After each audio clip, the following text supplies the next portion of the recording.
No home win since May 21st, but not for lack of support. Timbers Army here in force and hoping the Rose City 11 can follow as well as they take on Toronto FC. First of 2 straight home games in the span of just a couple days. Let's take a look at the starting 11s. And first for these Portland Timbers, a season-high 4 changes. Mike Chabal, left back, makes his debut. David Horst replaces Footy. Changes that they have made, and we're guessing at exactly how they're going to look.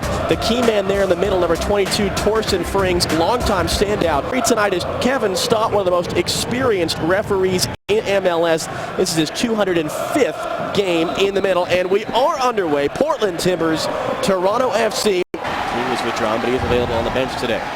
Lavelle Palmer. That is onside. Eddie Johnson for the Timbers, off the bar. Al-Assad a chance. Zizo now. Fry got just a piece of it. It went 5-hole, to use the hockey parlance, and it came back off the bar. It's been that kind of luck for the Portland Timbers this year. That should have been 1-0. Well, he knew very little about it, Stephen Fry, I have to say. He was just hit part of his body, ricocheted onto the bar. Fortunately for the Timbers, didn't fall in a good position for anybody following up. It was a really well-worked move. And the linesman on this near side, I checked over quickly, he was right in position on the end line. It was perfectly onside. Andy Johnson was a really clever run.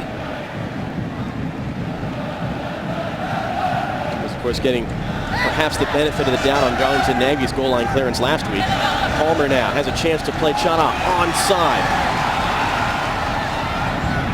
It's in towards Eddie Johnson. It's going to fall for Khalif Al-Hassan, who puts it wide. Well, as Khalif Al-Hassan puts that one wide of the post, this was a real opportunity. It's Palmer into Johnson. It's a really well-timed run. And Frey will say, well, he got something on the ball and got it up onto the bar. I don't think he knew that much about it. The ball just wouldn't sell for a Timbers shot on goal. Has Al-Hassan on the outside of him. Back for Chana, back for Khalif Al-Hassan. Another stop by Stephen Fry.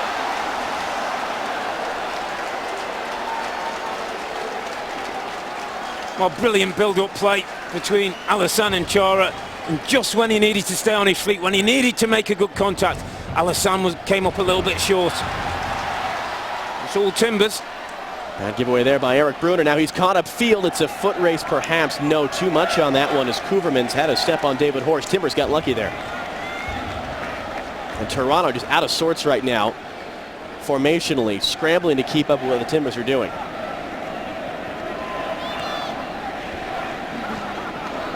Look at the numbers, 2/3 of the possession, and the nice thing is for Portland, they've actually been converting on an opportunity. As Nagby finds it from Chana.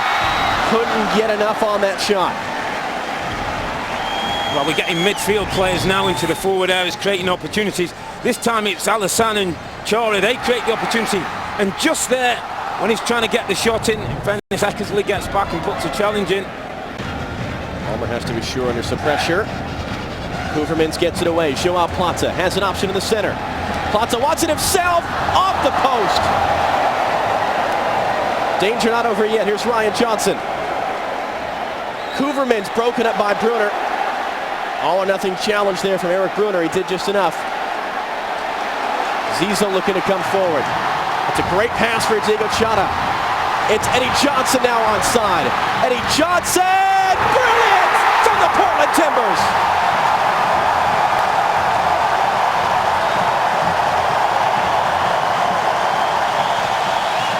Well, we got a little bit of luck at one end of the pitch when Plateau hit the post. There was no luck in the finish. It's a brilliant move. Again, Chara's involved and he gets the ball into Eddie Johnson. And he's one thing on his mind. Can he get it out of his feet and can he hit the target? And he does both brilliantly. Sets the shot up, fires it past Fry. It's a wonderful start for Eddie Johnson and for the Timbers. First league goal of the year for Eddie Johnson, who was second in the second division in goal scoring last year. It was exactly 2 years ago. Had an assist in that game. As now Ashtone Morgan with back a chance to come forward. It's a decent cross, a palm away from Troy Perkins, and the rebound put high on the returner from injury, Julian de Guzman. Could be because he has so much to do. That I think it's a statement on the players you have in front of him too. Again, ever changing, but Timbers got lucky on that one. It's going to fall for Julian de Guzman now, though. Horse gives him the space. Perkins, you could tell he was struggling to keep up with that knuckling ball. Did well to fist it away. Yeah, just a little bit of sloppy play by the Timbers. Gave the ball away. De Guzman sitting in that hole. Joao Plata. Sulzma. Horse has got to be careful. And I thought it went. It did not, in fact. Timbers looking to break.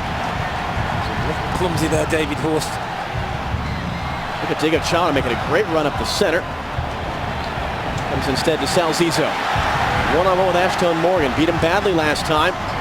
And Morgan backing off and quite the ball that was needed for Eddie Johnson. Yeah, poor decision by Salzizo. He knows he's got the legs on Morgan. He knows he can run him. I'd love to see him go at the defender there and commit him.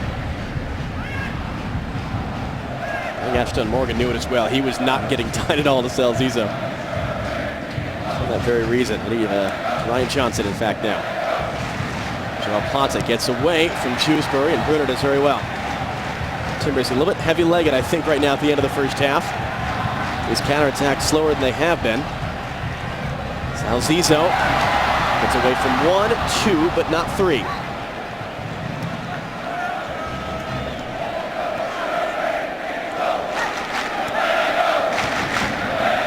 You just get the sense at half-time that they're coming at exactly the right time for the Timbers. Just slow down the pace a little bit, not so many active runners going forward. Free kick Timbers on that.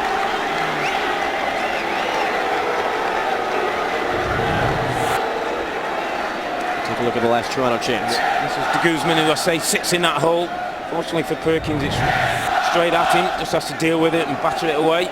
They've come and enjoyed playing at JELD-WEN. Yes, it's an intimidating atmosphere with the Timbers fans, but they've kind of enjoyed the experience in a bizarre way. I think tonight when we've got to make sure Toronto don't enjoy it here. Danny Couvermans just pulled that wide. Hey, fans, if you're planning to see an away game, be sure to check out AlaskaAir.com for the lowest fares.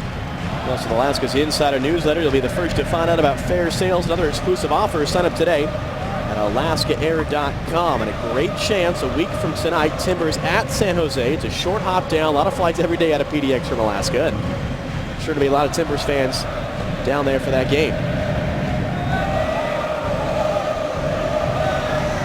Johnson did well to flick it on, and he's shaken up at the end of this play, Eddie Johnson, as is the defender, Andy Iro.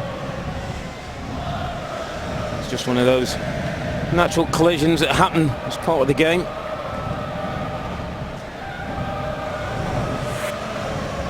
Warning for the Timbers. Danny Couvermans, the experienced Dutch player, just gets himself in that hole, and they can't afford to be letting people taking shots 20-25 yards out from goal.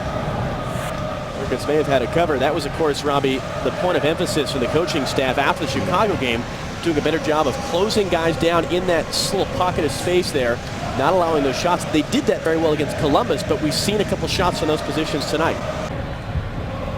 Chabala, big step up to win it. Crucial. Nagby a slip, though. Torsten Frings. Great through ball for Joao Plata, and that was blocked by David Horst. Corner kick, Toronto. Great defending, David Horst. He's hurt himself in doing so. Again, I think he's signaling to the referee he's okay, but he read the situation really well. Talked about Frings having an influence on the game. Plays it through to Plateau, and Horst gets there just ahead of Perkins. And that's good defending, reading the danger, getting there first.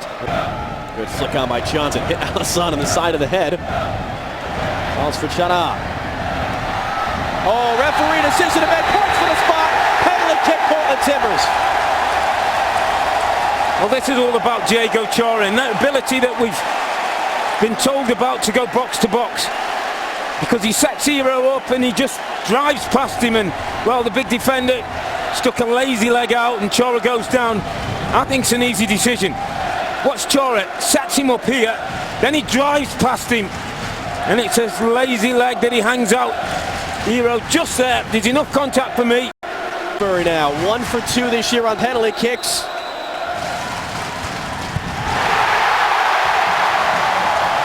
Makes it 2 for the Timbers. And Captain Jack again salutes the Timbers army and puts the team 2-0 up ahead. There's never a doubt with Dewsbury. What I really like about him is there's no fuss. He gets his foot behind the ball and he smacks it towards the goal. And you know what, referee, goalkeepers might be diving out of the way. He hits it that hard. Fry has no chance. It's a way to put them in, and all of a sudden the Timbers have a comfort position. It'll be Mike Chabala instead of Dewsbury, just swinging in with his left foot. In towards Bruner, off the post. Did so well, Eric Bruner, hung in the air. So he's been switching from left to right quite a bit this evening. Hoovermans almost found Joao Plata. Marcevic has pulled one back for Toronto with an absolutely first-class goal. Well, the substitute makes an impression. We talked about Troy Perkins not having that much to do, but we talked about the danger of not allowing shots from 20-25 yards from goal. Nagby tries to get back, can't quite get there. The ball skids off the surface, finds its way past Troy Perkins. And all of a sudden the game's tightened up for the Timbers. At the beginning of the broadcast we talked about that split personality with this Timbers team. We've been good for long periods of this game, but little sloppy moments. Advantage, Zizzo from Eddie Johnson. Sal Zizzo! Great stop, Stephen Fry. Al-Hassan had the sting taken out of it by a last-ditch tackle from Terry Dunfield. Well, again, Zizzo's pace gets in behind. The angle was against him. And it was a decent save from Fry, and Al-Hassan can't quite get to the follow-up. Big tackle there by David Horse. Look at how much the game has opened up. Jack Dewsbury going to go for a jog. Zizzo was scored from exactly that kind of position Tuesday night against Independiente, denied by the 6th save of the night from Stephen Fry. Chabala, Nagby. Nagby right to Fry. Again, the 2 wide players were involved in that opportunity. Zizzo gets in behind Muggen, not for the first time tonight. The angle doesn't really favour him. It's a good save for Fry, and Al-Hassan just can't get to the follow-up. Javier Martina, the cross deflected, falls in front. Big block by Lavelle Palmer. Everybody has a responsibility in the team to get back behind the ball and make it difficult. Martina to cross, and that did not miss the upper corner by a whole ton. I think he's looking to cross this ball, but I tell you what, Troy Perkins is really pleased that this sails the wrong side of the post. He doesn't quite make the connection, but this is heading towards the far post. Plata keeps it in for Toronto. Well, the game's too open now. In for Hoovermans, who has tied it up for Toronto FC.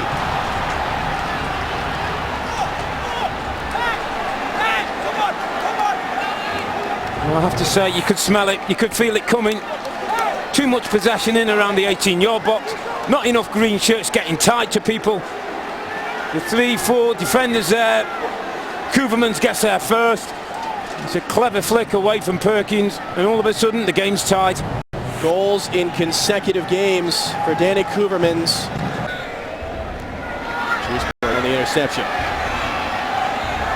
That's it wide for Zizzo. A lot of options in the box. It's going to fall for Perlaza. Just a touch from Stephen Fry. Corner kick, Portland Timbers. Never quite got the connection on the ball that he'd like. Jorge Plata. There was a ball hung up to the far post from Zizzo. And you'll see Plata under pressure from Frings, heads it down rather than towards goal so much. I think that took a lot of pace off the ball and allowed Fry to get it over. Out wide for Joao Plata. Getting at Lavelle Palmer. Joao Plata knocked down by Perkins. Not how they draw it up. Ryan Johnson back into the mixer. Away by Dewsbury. Shana is fouled.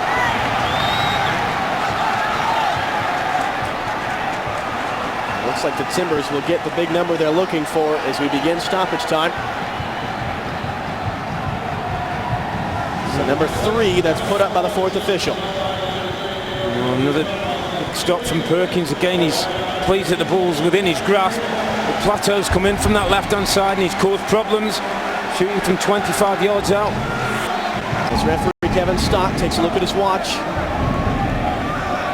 and blows for full time. It's one of the best results of the year for Toronto FC. It's one of the worst for the Portland Timbers.